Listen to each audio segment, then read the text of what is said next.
Well, hello everybody and welcome back to the channel, my friends. It's time for a little Saturday morning React-TOONS, and today we'll be watching Robotech, episode 12, The Big Escape. And I can't wait, emphasis on big, everybody, since we have several Micronians who are trapped deep inside the bowels of a Zentradi craft. Not only a Zentradi craft, but apparently the flagship of Bretai, who can lay the smack down if he so desires.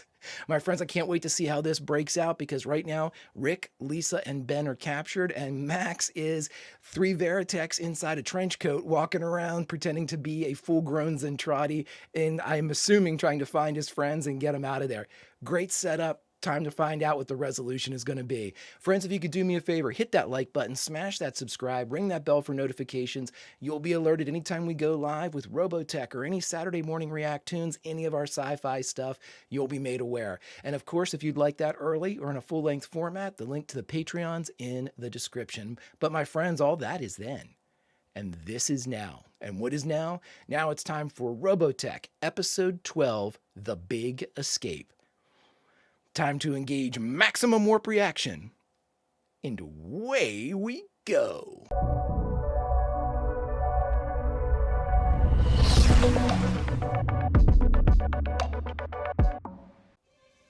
Uh-oh. Fanfare. Bring it on. And we've talked about this. Maybe somebody can give me a little bit of just briefly backstory about why there hasn't been like decades worth of Robotech stuff. Is it Harmony Gold? Are they the problem here? Something tells me, I'm not saying the problem, but there's a legal issue maybe. Oh, excuse me. I'd like to get a model of the SDF-1. It's a badass ship. My buddy had one that was like this big, and it had Daedalus and Prometheus on either side, the aircraft carriers. It was really cool. It didn't transform, though, I don't think. The jump through hyperspace and the disclosure of the ultimate Zentradi plan to destroy the Earth. Oh, that's right. I forgot they're in a completely different... They space folded. Their only hope of escaping in time to warn Captain Global of this impending threat to Earth and its inhabitants lies in their ability to outmaneuver their giant captor. Not really. It relies on Max. There must be some way of escaping. Hey, I've been thinking about a plan that might get us out of here. And it might get us killed. So, you remember how the aliens reacted? They were astounded, as if they'd never seen anything like it. Yeah, you're right. That's weird. So we keep kissing. She doesn't want to kiss you. It's okay. It's no problem. I'm more than willing to volunteer my lips for the job. Oh, for God's sakes, Ben. I mean, if I was Lisa, I'd probably want to kiss Ben, too. I would relish the opportunity to see the Micronians in their natural surroundings. So would I. They're going to send these 3 in? I think I remember that in one of the outros. Sir, let us undertake the mission. You'll volunteer? Yes, sir. That's lucky. Only one guard and he's half asleep. Light him up, Max. Maybe we should try it after all, Rick. Well, don't do me any favors. Rick. The information on this video is important, and it's my mission to bring it back. And I'm willing to do whatever I must to save it, even if it means having to kiss you. Now you're beginning to sound like an officer. Beginning to sound like an officer? Let's get on with it. Well, it might help if we wait for one of them to show up. Huh? Everybody into place. Ben, take your position at the door and stand by. Gotcha. When we give you the cue, Ben, jump him.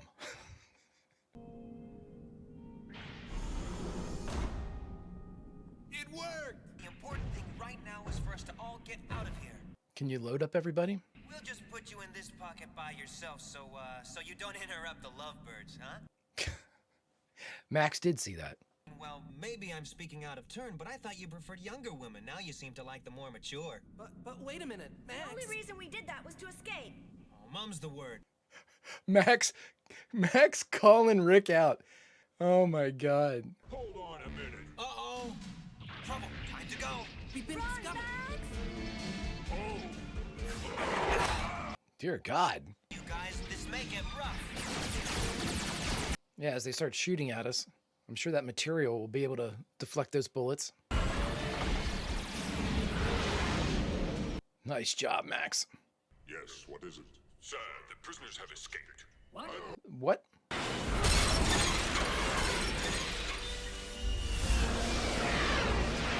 Max said, surprise! These Micronians are quite amazing. We'll recapture them, sir. Just make sure that you do retire. I'm losing power. It's overheating. Try and get the door closed. I'll try. Oh, that's awesome. In a couple of minutes, the plane will blow. What do we do now, Commander? You'll just have to try and blast us out of here. Oh my gosh, they're gonna lose the Veritech. That is bad news. Come on. It's a good thing that guy's awful at his job or he'll crush you. I mean, just violence for violence sake. I don't believe what's happening to them. I can't imagine how they're doing it. Somehow the aliens are being shrunk down to human size. Wow. Let's get out of here. Run. Remember, if you are uncovered, Rick and Lisa, begin to kiss. Same goes for you and Ben, Max. Quick, Ben, jump. I'll get the door. Oh, that was nice. Sir, responsibility was yours, and this failure will be entered in the record. I'm relieving you of active duty for the time being, Commander. Wow. Azonia will now be in charge of that operation. What? But turn the command over to Azonia? Commander Azonia is a loyal subject who has never failed me yet. Azonia or Lazonia? Do you think that human beings and Zentradi could be genetically related?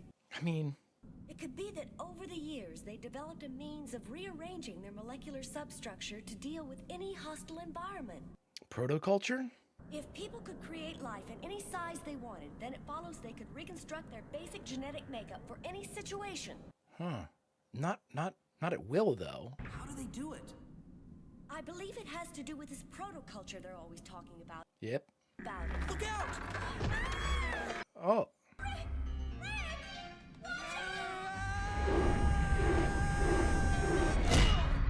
Oh my God. Oh, the video! Lisa.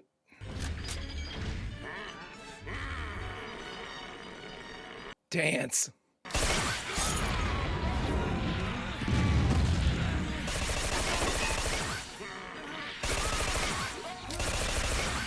Oh my God. I'm afraid this is it. It's over. Try and save yourself. What do you mean? The videotape has been destroyed and... Lisa, you know the information.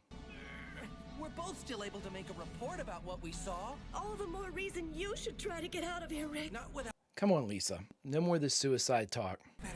Now let's get out of here. Listen, Lisa's got a lot going on. She's still hung up over Carl. That's why she doesn't want to kiss you. Deservedly so. She hasn't had time to process that. Oh my God. Well, how do you survive that? Commander, you're here. What is this place? I'm getting long wait vibes. Falling into this liquid is what saved our lives, you know.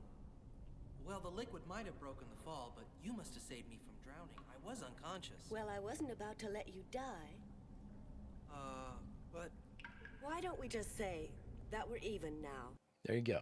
Maybe with all the technical knowledge they had, they still only know how to use the equipment, but not how to repair it. That's why they need the SDF-1.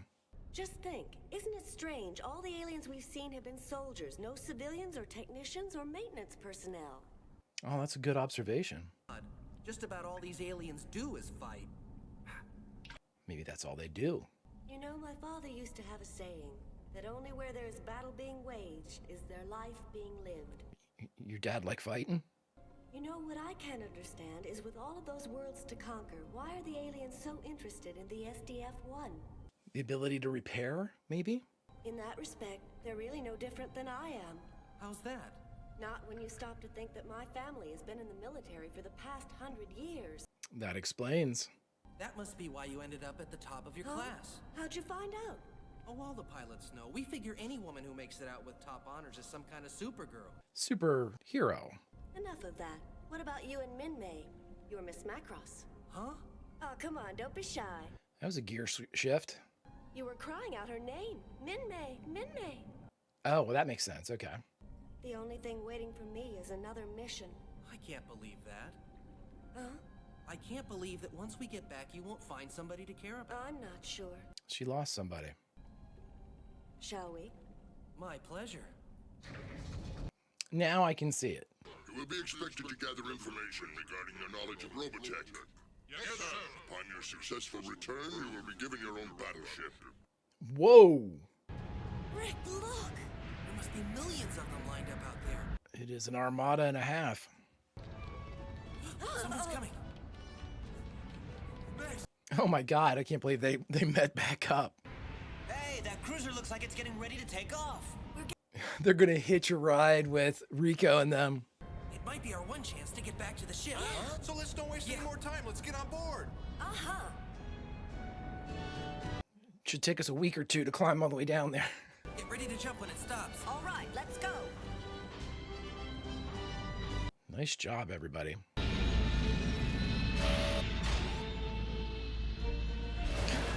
Let's only open that door just enough, which is actually smart, so I like that little attention to detail.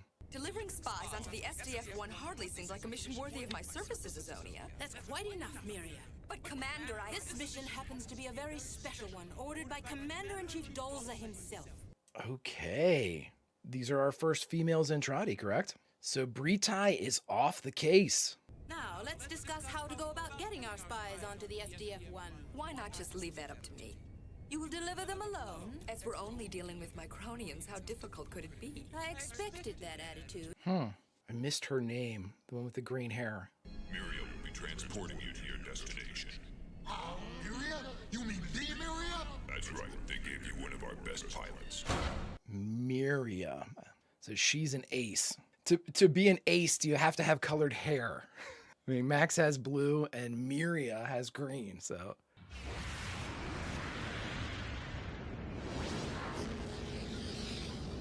We get back, it's like 2 years later. Some gravity time shenanigans. We've been discovered! We'll have to fight our way out, right, Max? No problem. Nice shot, Corporal. I'll just destroy these, blow these two guys up.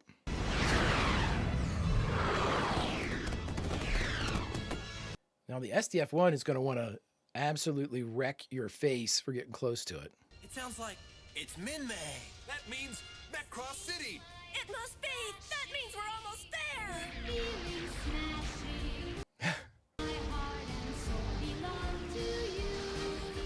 This is strange, but okay. My, the big bad enemy doesn't seem so bad at all. They're hardly putting up any resistance. Yeah, well, Max isn't out there. Wow. What blazes was that? It's a giant Min-May.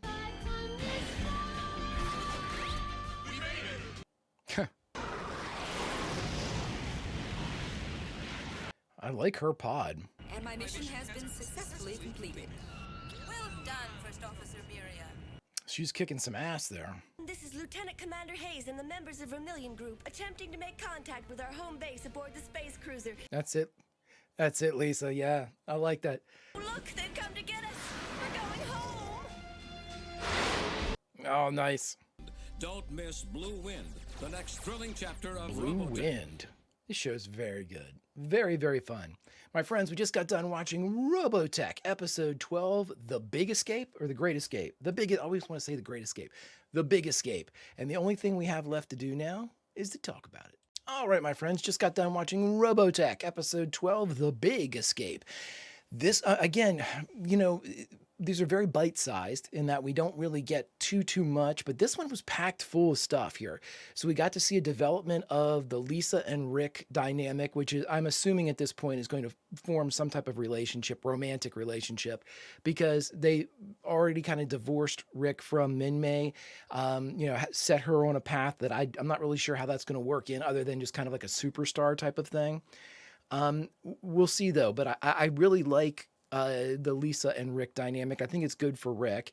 I think that he started to really temper out some of that horseshit statements that he was saying towards the end there by kind of biting his tongue or, you know, not repeating some of the asshole comments that she couldn't hear. But, you know, you have to kind of slog through some of this stuff whenever, you know, whenever we hear of a woman graduating first. Okay. You know, here's my opinion. Here's my take on Lisa. you can say, Elisa had some of those kind of almost like, leave me here. I'm not going to make it. My mission is over.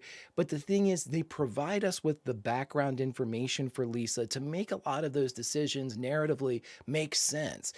She comes from we just found out this episode, she comes from a military background. So we can only assume that she was raised with kind of like military standards in place. Like, you're as good as your word, the mission is everything. I'm not saying that that's a universal type of trait, but it's, there must be a certain weight pressed upon success or pressed upon the ability to be able to say what you're going to do and do it.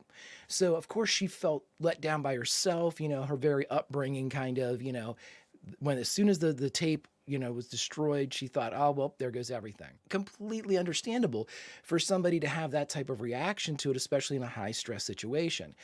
I also always keep in mind with Lisa is anytime she acts like, there's no other way to put it, she acts like, almost suicidal. Like she doesn't care about her own life. Just leave me here. It's the end for me. I'm not gonna be able to go forward. I'll never make it back. She had just a brief moment of that. But again, I always think that, what we saw in Bye Bye Mars, whenever she saw Carl's room and she was like, honey, I finally made it. And then she was willing to die. She was going to stay there and die if Rick hadn't come in and was ordered to come in and kind of retrieve her from the base before it was scuttled. So she's got a lot going on. Lisa's got a lot, probably more than any other character. Lisa has, at least that we know of, Lisa has a tremendous amount of trauma. She has trauma. And of course, she has a very high priorities and high opinion of what she is supposed to do. She has standards she's set for herself that really are kind of difficult for anybody to live up to. And I think she's doing a hell of a job. I've said it once and I'll say it again. Lisa is my favorite character in the show. I think that she has the most depth. I think she has the most practical application of her abilities. And by that, I mean, again, I always default to she came up with the Prometheus or the Daedalus attack when they put the pinpoint barriers on the front, punched it in and opened up the end of it, and all the kind of the battle mechs came out. Incredible maneuver, saved the day. And then in Bye Bye Mars, like we had mentioned, she was on site, scuttled the base, freed them from the gravity mines, and was really took out an entire squadron or whatever. We were supposed to, Chiron's ground forces or whatever were taken out by the explosion of the base. That's all Lisa. That was all Lisa. And in many ways, when Global asked her to do that, there was a non-zero chance. In fact, there was probably a pretty high statistical chance that she was going to die doing that. And again, radar goes down. She volunteers to go out in the radar craft to be able to, act as kind of a secondary radar array for the crippled SDF-1. She's a hero. She's a hero through and through. And she has done the most heroic things that we've seen so far. You could say all the Veritech fighters are out there killing people. Yeah, that's sort of their job. Lisa's job is to be on the bridge. Lisa's job isn't to venture into these incredibly difficult missions, but she's ordered to do so and does it exceptionally well. Lisa's great. I slogged through some of those kind of lines that are given there that aren't very flattering, but at the same time, I always think of the time in which it was written and all that stuff. It doesn't take away from the fact, for me anyway, that Lisa is an incredibly capable person, an incredibly a powerful force as far as what, if Global's in charge, one of his greatest assets is Lisa Hayes. And that's just the easiest way to say that. Really great action in this one. Again, I am always incredibly surprised at the casual nature of death in this show. Rick had to save Lisa, but it was like a shot to the dome and then just lit up this guy's body as he's holding Lisa. He's sitting there pulling, which was an awesomely animated shot of him kind of pulling on the trigger and getting it to fire off. That was a really cool touch. It was a really cool kind of little thing that they did. I don't know how the hell Rick survived getting booted by that Zentradi. I'm assuming that the flight suits have some measure of armor to them. I'm willing to let that slide easily. I'm not going to certainly nitpick about it. Even though I just did. It doesn't detract from a very a very good episode. And we learned a lot about the Zentradi again with the protoculture. But I think with the Zentradi, the biggest revelation in this episode was we saw not only our first females in Zentradi, but our first two females in Zentradi. So it was a Azonia or Lazonia. Azonia or Lazonia, I couldn't hear what they said, is the commander, one with the cape with the sides, similar to like Chiron's. And then, of course, their ace, which happens to be one of their aces, Miria, of the green hair. And again, I joke because I think it's hilarious that, you know, the SDF-1's ace is Max with the blue hair. And if we're to be believed, the Zentradi ace is Miria with the green hair. And she certainly seemed to back it up. I like her battle pod too. Certainly seemed to back it up with her infiltration of taking Rico and the others onto the SDF-1. Great shot. Great shit. Great animation. Really cool episode. You know, it's a cartoon, so of course you can say, well, how did they meet up? That's ridiculous. And I'm not getting into all that. It was a well-crafted story in a very short period of time. And the fact that they met up on the Zentradi ship doesn't bother me at all. It doesn't bother me at all that, you know, when you're trying to figure out kind of like the tech issues that are involved here. How did they fly a battle? I don't care about any of that. I thought it was cool that they flew a battle pod. And so I'm leaving it at that. You can't, you know, my disbelief is suspended, you know, and I love it. And so I'm going to continue to really enjoy this show. And I say this at every end, at every thought section of Robotech, this was specifically like bastardized and cut and pasted from the, you know, you all told me 3 separate properties. It was, you know, put together. The VO was added, new lines were put in, all this stuff was kind of remade for a younger, and I don't even know how young they were going for. I'm assuming kind of like the 8 to 13, 14 year, 9 to 13, 14-year-old range. You know, anybody that could buy a toy. They were, I'm assuming it's the 80s. That was, you know, most of the time these were just big commercials, you know, for the toy factory. But again, regardless of what their intent was to deliver this to younger North American audiences. And in doing so, the themes that were written for what I can only assume are older audiences over in Japan carry through to, you know, they were not removed for the younger North American audience. So we've got romance, which is something you never saw in cartoons back in the day. You know, you never saw, I mean, people speculated like Flint and Lady J and things like that. But I mean, you never really saw too much of that, you know, or Scarlet and Snake Eyes for G.I. Joe kind of examples. We never really saw any type of romantic development or, you know, what should I do with this person? Or we're growing apart. We're growing apart. Are you kidding? I mean, that's incredibly like advanced relationship sort of talking, you know, sort of an attitude to kind of adapt and for a cartoon, it's incredible. And the death. Oh my word. I remember my older friends who were able to watch this. That was their biggest thing. Oh my God, people get killed, you know, everybody, you know, there's no parachutes you know, in G.I. Joe, anytime a enemy craft got shot down or any craft got shot down, you inevitably saw the explosion of the jet. And then a second later, like a parachute and somebody coming down. So, you know, oh, okay, they made it. And, you know, that was the thing that my older buddies always talked about. They were like, oh my gosh, you know, people die left and right in Robotech, and you see, you know, the shadows and everything get blurred and torn up. And I think it was that made them think, oh my gosh, this is, you know, this is for like older people, you know, and it was those themes that I think people really resonated with kids of, you know, slightly older than me, but kids of my generation that were able to, you know, really appreciate the differences, you know, between what we had as our normal cartoon fare and what was being presented with Robotech, which was, I mean, I'm a huge 80s cartoon fan. Love so many of the cartoon series of the 80s. And there are some of them that I think are way more realistic than the others or have more of have like a grittier bent. But by the Robotech standards, they're still as clean as a whistle as you could possibly think of.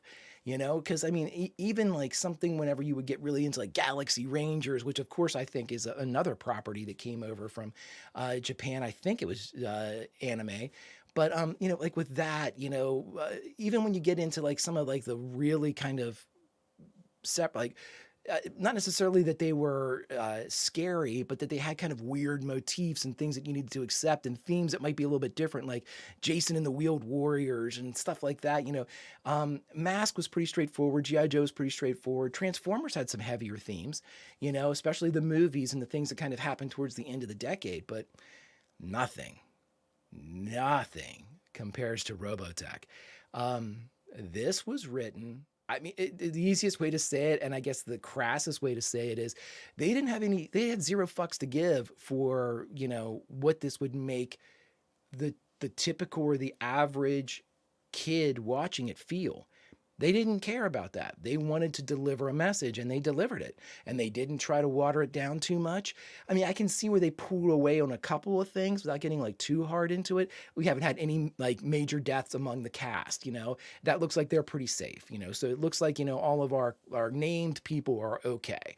And so with that, you're like, okay, well, but still, just the almost every episode you see either a Veritech getting blown up or civilians getting killed in Macross City, or again, like with the Zentradi, which I think is just is shocking to see a Zentradi guard who is just an overblown human getting obliterated or shot in the head.